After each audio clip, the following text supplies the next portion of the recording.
कोटी बेईमानी टंकारे निर्मित होइथिबा शंख भवन आगो पूरा बर्बाद हेबाकु जाउछि।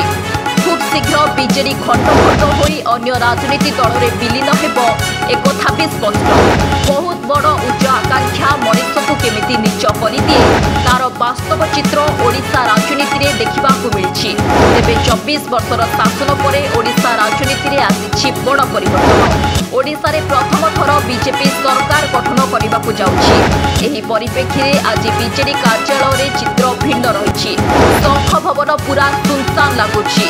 शंख भवन परिसर में कौन दलीय नेता किंबा मंत्री देखा जाऊना।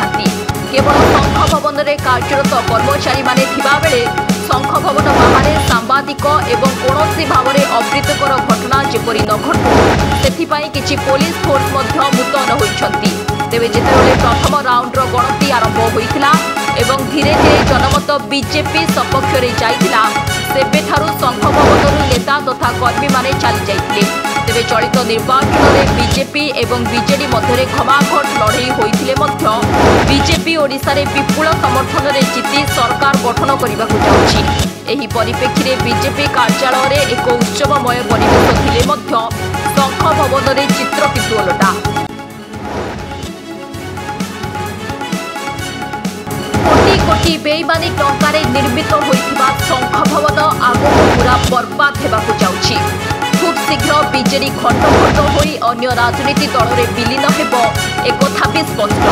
बहुत बड़ उच्च आकांक्षा मनुष्य को केमिति नीच करदिए तार वास्तव चित्र ओडिशा राजनीति में देखा मिली। तेबे 24 वर्षर शासन पर ओडिशा राजनीति में आसी बड़ परिवर्तन। ओडिशा रे प्रथम थर बीजेपी सरकार गठन करने को जाउछि। एही परिप्रेक्षी रे आज बीजेडी कार्यालय रे चित्र भिन्न रही।